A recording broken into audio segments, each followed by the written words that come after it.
그런즉 내 사랑하는 자들아 우상 숭배하는 일을 피하라. 나는 지혜 있는 자들에게 말한 것 같이 하노니 너희는 내가 이르는 말을 스스로 판단하라. 우리가 축복하는 바 축복의 자는 그리스도의 피에 참여함이 아니며 우리가 떼는 떡은 그리스도의 몸에 참여함이 아니냐. 떡이 하나요 많은 우리가 한 몸이니 이는 우리가 다 한 떡에 참여함이라. 육신을 따라 난 이스라엘을 보라. 제물을 먹는 자들이 제단에 참여하는 자들이 아니냐. 그런즉 내가 무엇을 말하느냐. 우상의 제물은 무엇이며 우상은 무엇이냐. 무릇 이방인이 제사하는 것은 귀신에게 하는 것이요 하나님께 제사하는 것이 아니니 나는 너희가 귀신과 교제하는 자가 되기를 원하지 아니하노라. 너희가 주의 잔과 귀신의 잔을 겸하여 마시지 못하고 주의 식탁과 귀신의 식탁에 겸하여 참여하지 못하리라. 그러면 우리가 주를 노여워하시게 하겠느냐. 우리가 주보다 강한 자냐. 아멘.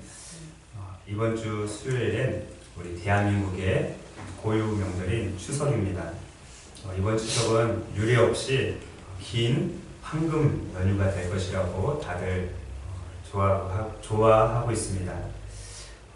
추석 전부터 이렇게 긴 황금 연휴를 어떻게 보낼까 하면서 행복한 고민을 하는 사람들이 많은 것 같습니다. 물론 이런 행복한 고민을 하는 사람들은 갈 고향이 있고 또 만날 가족과 친척이 있고 어느 정도 돈이 있는 사람은 이 긴 추석이 행복하고 즐거울 것입니다. 반대로 추석과 같은 명절이 돌아오면 기쁨과 행복보다는 근심과 걱정이 더 많은 사람이 있을 것입니다. 이들은 마땅히 갈 고향도 없고 가족도 없고 친척도 없고 주머니에 돈도 없는 사람들입니다. 게다가 다른 나라에 고향을 두고 온 외국인들이라면 더더욱 마음이 슬플 것입니다. 사실 저도 결혼 전에는 후자에 속한 사람 중에 한 사람이었습니다. 그래서 추석 같은 명절이 되면 너무 서글펐습니다. 어떤 사람들은 나는 이번 추석에 무려 10시간이나 걸려서 고향에 갔어. 이렇게 얘기하는 사람들의 말이 행복한 넋두리처럼 들렸습니다. 그러한 사람들의 말을 들으면서 나는 한 번만이라도 좋으니까 10시간 걸려서 고향에 가봤으면 좋겠다. 그런 마음을 먹었었습니다. 그런데 경상남도 함양에 살고 있던 제 아내를 만나서 결혼을 한 후에는 추석이 즐거워졌습니다. 왜냐하면 처가댁에 가려면 보통 3시간 반 정도 걸리는데 명절이 되면 최소한 5시간에서 7시간까지 걸렸기 때문에 그렇습니다. 몇 년 전에 추석 때 함양에서 서울까지 올라오는데 휴게소마다 쉬고 해서 7시간 걸렸습니다. 그래서 교회 가서 다른 동료 목사님들에게 자랑하듯이 저 처가댁에 갔다가 올라오는데 7시간 걸려서 왔어요. 그때는 자동차가 스틱 자동차였기 때문에 악셀레이터를 밟았던 발이 쥐가 날 정도로 아팠지만 7시간 걸려서 온 그 느낌이 저는 너무나도 좋았습니다. 그러나 이렇게 기쁘고 행복한 사람들이든지 아니면 근심과 걱정과 슬픔에 빠져있는 사람들이 간에 우리나라는 추석 명절이 되면 벌어지는 일이 있습니다. 그것은 조상님들을 섬긴다는 명목하에 귀신에게 절을 하는 것입니다. 성경은 귀신에게 절을 하는 것을 단호하게 우상숭배라고 그렇게 말을 하고 있습니다.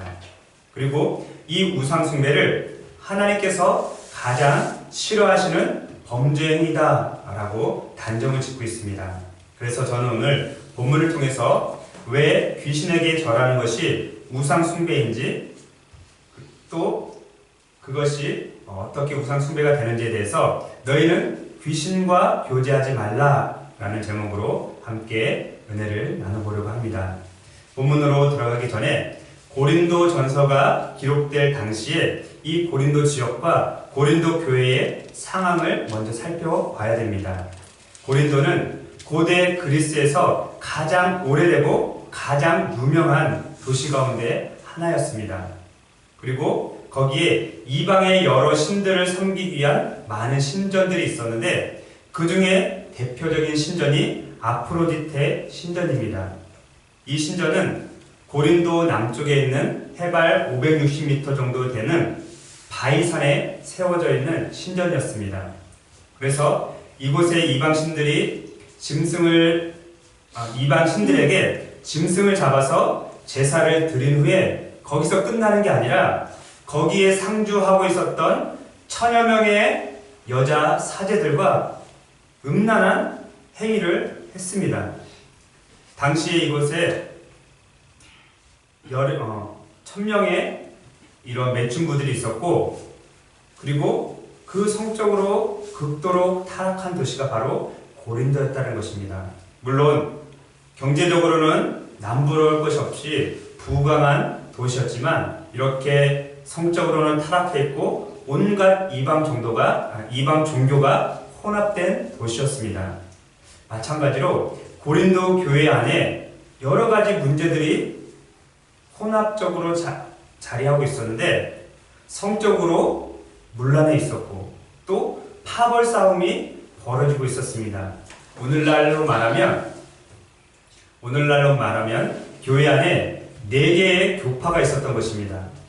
예수님만을 따르겠다고 했던 사람들은 그리스도파, 그리고 예수님의 제자 중에 한 사람이었던 베드로를 따르겠다고 했던 사람은 게바파, 그리고 알렉산드리아 출신의 유대인이었던 아볼로를 쫓으려고 했던 사람은 아볼로파, 그리고 이 고린도 교회를 세운 사람이었던 바울을 쫓으려고 했던 사람을 바울파, 이렇게 한 교회에 4개의 파가 공존을 하고 있었던 것입니다.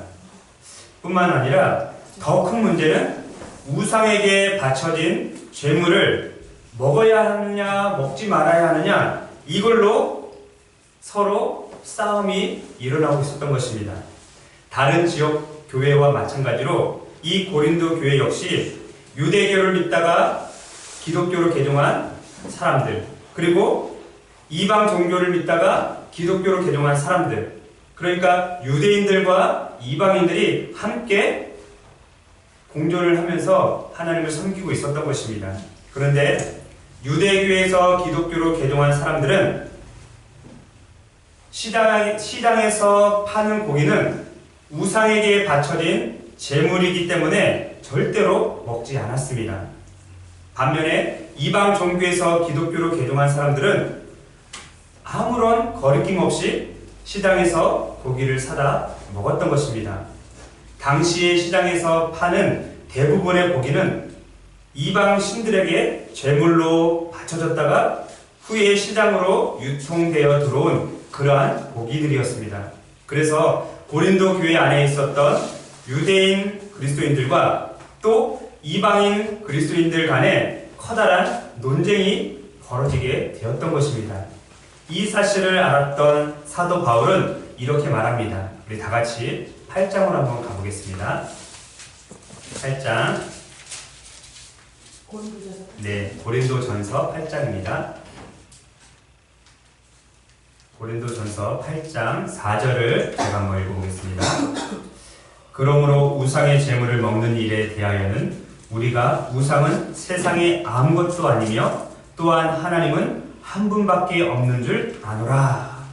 사도 바울은 우상에게 드렸던 제물이지만 그것은 아무것도 아니다. 그거는 오직 하나님만이 진짜 참된 신이다 라고 그렇게 말하고 있는 것입니다. 또 계속해서 우리 13절 말씀을 같이 한번 읽어보겠습니다. 13절 시작. 그러므로 만일 음식이 내 형제를 실족하게 한다면 나는 영원히 고기를 먹지 아니하여 내 형제를 실족하지 않게 하리라. 유대인 중에 유대인이었던 사도 바울이 우상에게 바쳐진 제물을 먹는 일은 아무것도 아니다. 왜냐하면 우상은 아무것도 아니기 때문에. 하지만 그 제물로 만든 음식이 내 형제 중에 한 사람이라도 실족하게 한다면 나는 영원히 고기를 먹지 않겠다 라고 그렇게 말을 했던 것입니다.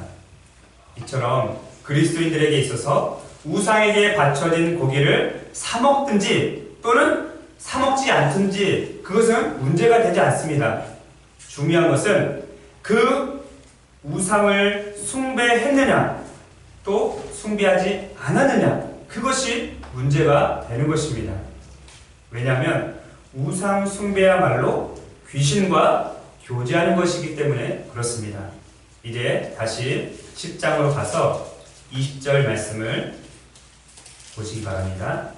10장 20절 제가 읽겠습니다. 무릇 이방인이 제사하는 것은 귀신에게 하는 것이요 하나님께 제사하는 것이 아니니 나는 너희가 귀신과 교제하는 자가 되기를 원하지 아니하노라. 성경은 분명하게 말씀하고 있습니다. 이방인이 제사하는 것은 귀신에게 하는 것이고 하나님께 제사하는 것이 아니다 라고 말씀을 합니다. 서두에서도 말씀을 드렸듯이 우리 대한민국은 이제 며칠 동안 조상님들을 섬긴다는 명목하에 전국적으로 우상숭배가 자행이 될 것입니다. 이곳에 앉아 계신 여러분들 잘 들으시고 또 반드시 기억하시기 바랍니다. 조상님들을 섬긴다는 명목으로 드리는 제사는 명백한 우상숭배인 것입니다. 그리고 그것은 귀신과 교제하는 것입니다. 여러분들은 귀신의 존재를 믿으시나요? 존재 안 믿어요? 자, 그러면 여러분들은 천사의 존재를 믿으시나요? 네. 귀신의 존재는 안 믿는데 천사의 존재를 믿는다. 네, 좋습니다. 천사의 존재를 믿으신다면 귀신의 존재도 믿으시기 바랍니다. 근데 그 믿음은 하나님처럼 믿는 게 아니라 천사도 있고 귀신도 있다 라고 믿으시기 바랍니다. 왜인지는 이제부터 설명을 드리겠습니다. 귀신이 어떻게 존재하게 되는지 말씀을 드리겠습니다. 하나님께서 이 세상을 창조하시기 전에 먼저 창조한 피조물이 있습니다. 그 피조물이 뭐냐면 바로 천사입니다. 하나님께서 천사들을 창조하실 때 다 평등하게 똑같이 창조하신 게 아니라 차등을 두어서 창조를 했습니다. 다른 말로 하면 계급이 높은 천사, 중간 천사, 그리고 계급이 낮은 천사 이렇게 계급별로 천사들을 창조를 하셨는데 유대인으로 태어나서 후에 기독교로 개종한 알프레드 에더스하임이라는 목사님이 계십니다. 이 목사님은 유대인이었지만 예수님을 믿고 기독교인이 되었습니다. 그래서 쓴 책이 있는데 메시아라는 책을 썼습니다. 그 책 부록에 보면 이렇게 기록을 합니다. 한번 잘 들어보시기 바랍니다. 천사장들의 수요를 정확히 언급하기란 어려웠을 것이다. 세상을 구성하는 70민족들에 대해 저마다 천사장이 딸려 있어 하나님께 호소하는 역할을 맡았다. 이러한 이방인의 천사장들 외에 다른 천사장들도 있었다. 이들 중 5명이 특별히 언급되는데 그중 미가엘, 가브리엘, 레파엘, 그리고 우리엘 이 넷은 하나님의 보좌를 둘러싸고 있다. 이들 중 가장 높은 자는 메타트론이며 그는 보좌 아래이자 그 앞에 위치한다. 사실 우리가 보고 있는 성경을 다 뒤져봐도 딱 2 천사밖에 나오지 않습니다. 한 천사는 가브리엘, 또 한 천사는 미가엘. 가브리엘과 미가엘 천사, 이 2 천사는 천사의 대장입니다. 그래서 천사장이라고 불립니다. 유대인들은 이방인들을 위한 천사장들이 너무나 많아서 그 수요를 셀 수 없다라고 그렇게 믿고 가르쳤습니다. 하지만 자신들, 유대인들을 위한 천사장은 5명에서 6명 정도 되는데 우리가 잘 알고 있는 대로 미가엘, 가브리엘, 그리고 레파엘, 우리엘, 메타트론, 그리고 요피엘 이런 사람이 아니라 이런 피조물들이 천사장이다라고 그렇게 말합니다.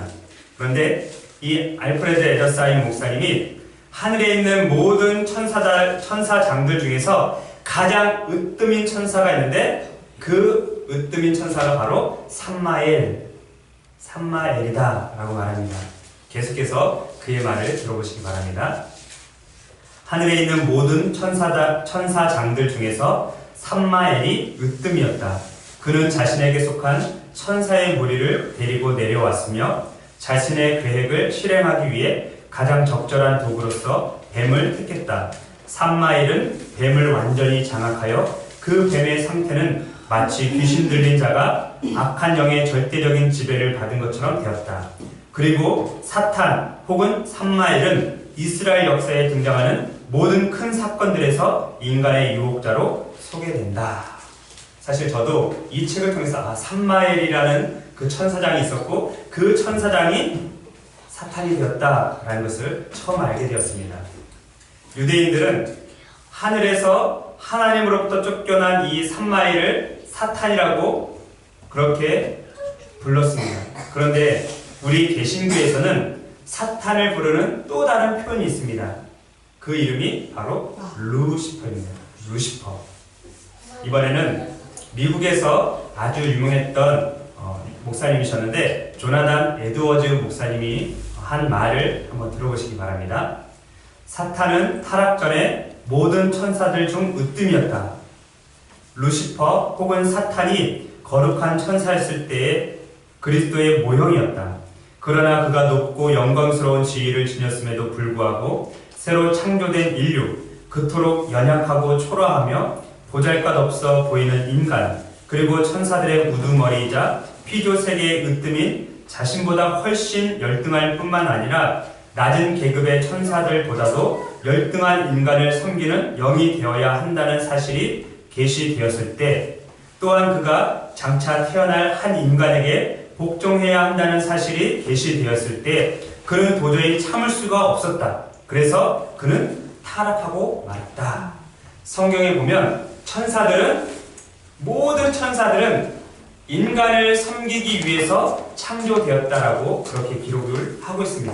그래서 이 천사장이었던 루시퍼, 유대인들이 부르는 삼마엘은 그것이 싫어서 높은 주의를 버리고 자신의 부하 천사들을 데리고 이 세상으로 내려왔다라고 그렇게 이야기를 하고 있는 것입니다.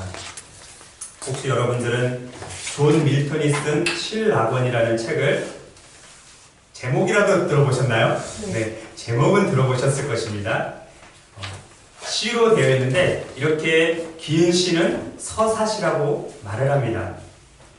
서사시 중에서 최고의 시이고 불후의 명작이라고 불리는 이 존 밀턴의 신락원, 저도 한번 읽어봤는데 그 신락원을 읽을 때 정말로 전율이 일어날 정도로 어떻게 사람이 이런 표현을 쓸 수 있을까 할 정도의 느낌을 받았습니다.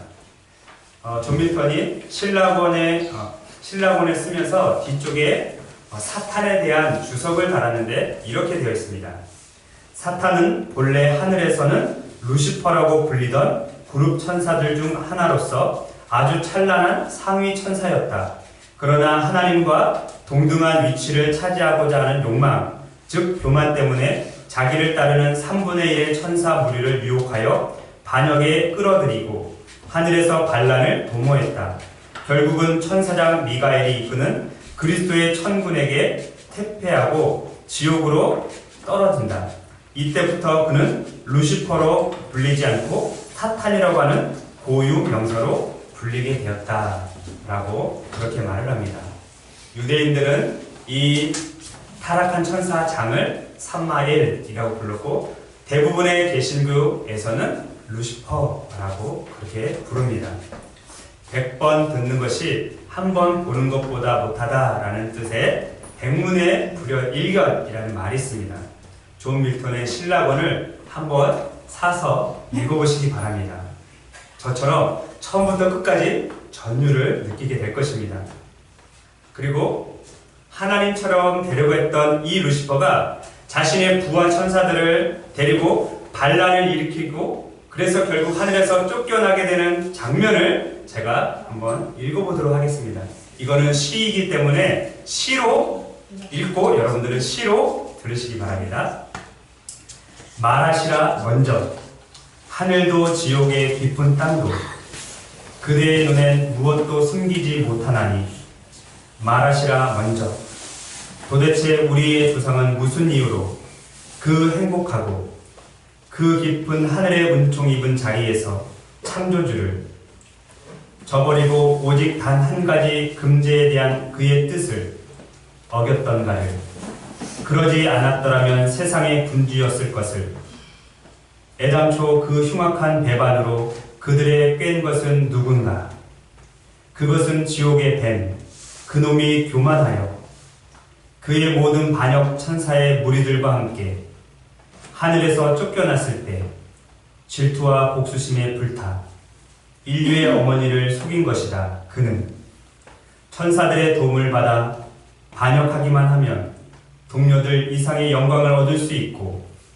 지구하신 분과 동등해지리라고 믿고서 대마음을 품고 하나님의 보좌와 그 주권에 맞서 불경스런 전쟁, 오만불손한 싸움을 하늘에서 헛되이 일으켰더니라.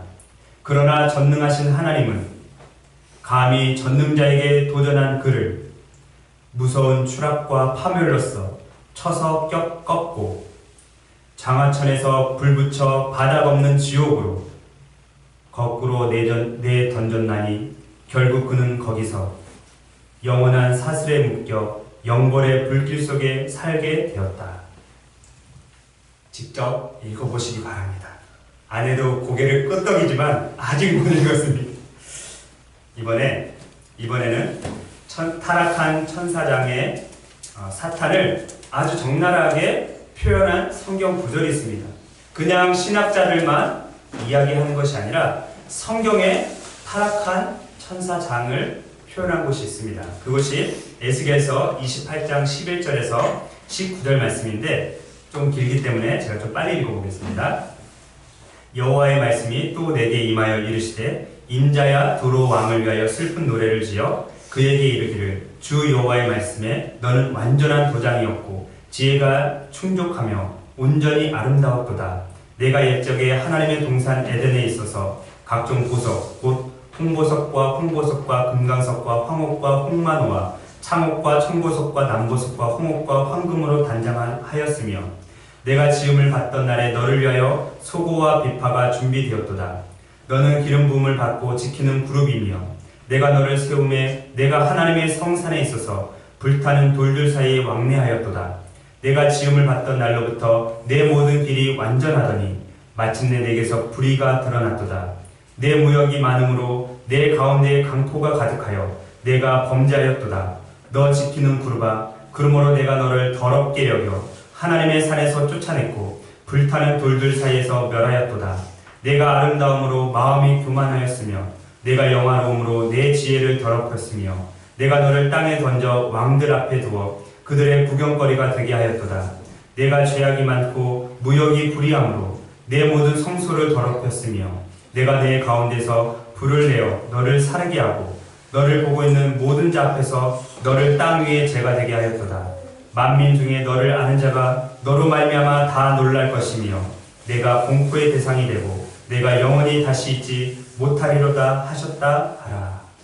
에스겔서 28장 11절에서 19절에 기록된 말씀입니다. 이 외에 더 이상 무슨 증거가 필요하겠습니까? 하나님을 섬기고 찬양해야 될 천사 중 하나였던 이 루시퍼는 타락하기 전에 모든 천사들 중에 으뜸이었습니다. 그래서 자기를 따르는 3분의 1의 천사들 무리를 유혹해서 반역으로 끌어들이고 하늘에서 반란을 도모했던 것입니다. 결국 그 반란이 실패로 끝나고 하늘에서 자신을 비롯해서 자신의 수하에 있었던 수많은 부하 천사들과 함께 이 땅으로 쫓겨나게 된 것입니다. 그래서 루시퍼는 타락한 천사들의 대장인 사탄이 되었고 그 부하 천사들이 귀신이 된 것입니다. 여기서부터 중요해요. 물론 앞에도 중요했지만 타락한 천사였던 사탄은 우리처럼 몸은 없습니다. 그러나 몸은 없지만 영이 있기 때문에 우리보다 더 힘도 세고 또 더 능력도 많이 있습니다. 하지만 사탄은 전능한 신이 아니기 때문에 한 곳에 한 장소밖에 없습니다. 예를 들면 지금 사탄이 미국에 있다 그러면 대한민국에는 없습니다. 중국에 있다 그러면 미국이 없습니다. 그러나 그의 부하 천사들이었던 귀신들은 전 세계의 어느 곳에 다 포진되어 있습니다. 그래서 사탄은 부하 천사들을 시켜서 사람들을 유혹하고 넘어뜨리고 올무에 빠뜨리게 합니다. 뿐만 아니라 사탄은 자신의 부하 천사들을 시켜서 사람들이 귀신과 교제하도록 만듭니다. 그래서 조상님께 제사하는 것은 타락한 천사 중 하나인 귀신에게 하는 것입니다. 예를 한번 들어보겠습니다.